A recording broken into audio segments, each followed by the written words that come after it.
నేను సూరపల్లి సీతారాములు, సామాజిక రాజకీయ విశ్లేషకుడిని మరియు సామాజిక కార్యకర్తను. ఈరోజు మనం చెప్పుకునే అంశం ఏమిటంటే, బాధలు ఎవరికి ఎందుకు వస్తాయి అనే టాపిక్. దానికి సమాధానం ఏమిటంటే, ఇప్పుడు మనం 4 యుగాల్లో త్రేతాయుగం, కృతాయుగం, ద్వాపర యుగం, కలియుగంలో లాస్ట్ యుగంలో ఉన్నాం మనం. ఈ యుగధర్మం ఏమంటే,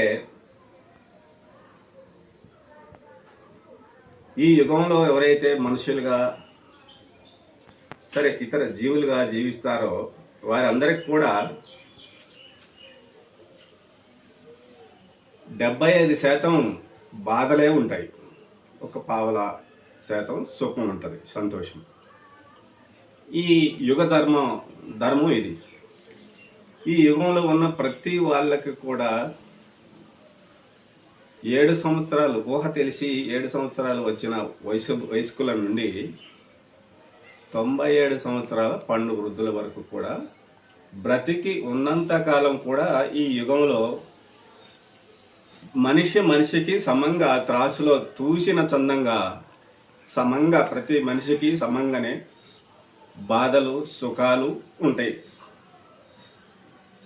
ఇది ఈ యుగధర్మం.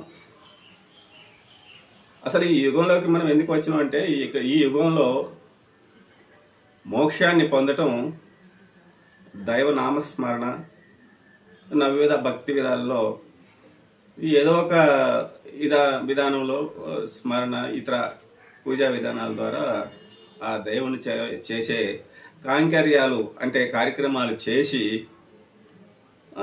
మోక్షం పొందటానికి ఈ జన్మ వచ్చింది. ఈ జన్మలో మరి కష్టాలు రాకోకుండా ఉండాలంటే నిత్యం దైవనామ స్మరణ, ఇతర పూజాది నవవిధ భక్తి విధాల్లో ఏవో ఒక విధానాన్ని పాటిస్తూ పోయిన వాళ్లకు కూడా ఈ జన్మ స్వభావ రీత్యా కష్టాలు అయితే 75% ఉంటాయి, సుఖాలు ఒక 25% ఉంటాయి. కనుక దీన్ని అనుసరించి ధర్మబద్ధమైన జీవితాన్ని గడుపుతూ దైవనామ స్మరణ పూజారి కార్యక్రమాలు చేస్తూ, ధర్మం అనంటే ఇప్పుడు మనం అన్నం తినాలి. మనం కష్టపడి ఆ అన్నాన్ని మరి ఆ కష్టం ద్వారా వచ్చిన పైసల ధాన్యమా ధనమా వాటితోటి మన సొంతంగా కష్టపడి సంపాదించుకున్న వాటితోటి అన్నము తయారు చేసుకొని తినటము, మరి ఇతర ప్రతిదీ కూడా మన సొంతంగా కష్టపడి సంపాదించుకున్న వాటి వల్లనే మనం దాన్ని పొంది అంటే దాన్ని తిని అనుభవిస్తూ ఉండటం అనేది అది ధర్మం. మనవి కాని వాటి కోసం మరి అధర్మం అంటే మనవి కాని వాటి కోసం మనం తీసుకోవాలనుకోవటం, పొందాలనుకోవటం, వాటిని అనుభవించాలని అనుకోవటం, అవి అధర్మం. ధర్మంగా ఉండి మనవి కాని వాటిని మనకి అవసరం లేదనేసి వాటిని పట్టించుకోకుండా ఇతరులకి మనతో పాటు ఉన్నటువంటి జీవులకి మన వల్ల బాధలు కలుపుకోకుండా మన జీవితంలో మనం మసులుకోగలిగితే అది ధర్మం. మరి కుదిరితే ఎవరికైనా సహాయం చేయటం, అన్నదానము, భూదానం, గోదానం చేయగలిగితే చేయటం, లేకుంటే లేదు. ధర్మబద్ధమైనటువంటి జీవితాన్ని అయితే కలిగి ఉండటం ఈ తీరుగా వీళ్ళకి మరి ఇవన్నీ చేస్తూనే ఎప్పుడు దైవనామస్మరణ అవి దైవిక కార్యక్రమాలు చేస్తూ ఉండటం వల్ల ఖచ్చితంగా ఈ జన్మ లక్ష్యం ఏంటంటే, మన గత జన్మల సంచిత జన్మల్లో అనేక జన్మల్లో మనం చేసుకున్నటువంటి పాపాలు పోగొట్టుకోవడానికి, పుణ్యం పెంచుకోవటానికి, పాపాలు పోగొట్టుకోవటం వల్ల మనకి ఎటువంటి సమస్యలు లేకుండా జీవించడానికి పుణ్యం పెంచుకోవడం వల్ల ఆ పుణ్యం ద్వారా మనం ఈ జన్మలో మోక్షాన్ని పొందటానికి ఇది మన జన్మ వచ్చిన రహస్యం. అయితే అట్లా కాకోకుండా ఇతరుల్ని బాధ పెట్టడం, ఇతరుల సంపద దోసుకోవటం, ఇతరుల ధనం దోసుకోవటం, ధాన్యాన్ని దోసుకోవటం, మరి ఇతరుల అయినటువంటి మరి స్త్రీల పట్ల మరి చెడు భావనలు కలిగి ఉంటాం. ఇటువంటివన్నీ చేయటం వల్ల పుణ్యం పెరిగి పాపం పెరిగి మనిషి అధోగతి పాలయ్యి ఆగం అవుతారు. అంటే ఈ జన్మలోనైనా ఏ జన్మలోనైనా చేసింది అయితే ఖచ్చితంగా దాని ఫలితాన్ని అయితే ప్రతి వాళ్ళు అనుభవించాలి. ఈ జన్మలో ఇప్పుడు ఈ కలియుగంలో మనం ఉన్నాం. ఈ కలియుగంలో ఏమిటి, ఈ కలియుగ ధర్మం ఏమిటంటే ప్రతి వారికి కూడా త్రాసుతో తూచిన సందంగా ఒకరికి ఉంటవి కష్టాలు, ఒకరికి ఉండవు అనేది లేదు. సుఖాలు కూడా ఒకరికి ఉంటాయి, ఒకరికి ఉండవు అనేది లేదు. ఒకరిని చూసి ఒకరు భ్రాంతి చెందుతారు. ఆ భ్రాంతి వదిలేసి మన ధర్మం ఏంటంటే మన పనులు మనం చేసుకుంటూ, మన సంపాదన మనం సంపాదించుకుంటూ, మరి మనం సంపాదించిన వాటినే మనం పొందుతూ ముందుకు పోతే ఇది ధర్మబద్ధమైనటువంటి జీవితం. దీంట్లో మోక్షాన్ని పొందటానికి అవకాశం ఉంటుంది. ఇది సంతోషాలు, సుఖాలు, కష్టాలు అందరికీ ఈ ప్రపంచంలో సమంగానే ఇచ్చాడు దేవుడు, భగవంతుడు. బాధలు వచ్చినప్పుడు దైవాన్ని తెలుసుకోవాలి. కష్టాలు వచ్చినప్పుడు ఏ కష్టం వచ్చినా దైవాన్ని తెలుసుకోవాలి.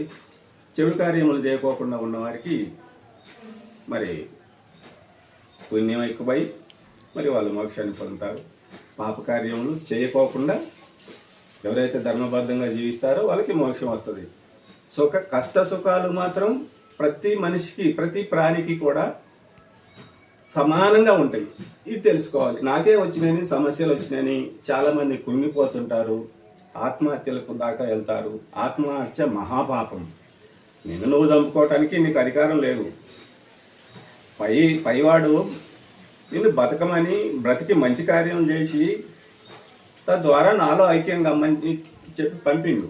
కనుక ఆ తీరుగానే వ్యవహరించి నువ్వు జీవిత లక్ష్యాన్ని చేరాలి. సుఖాలు, కష్టాలు ఇవన్నీ అందరికీ సమంగా ఉంటాయి.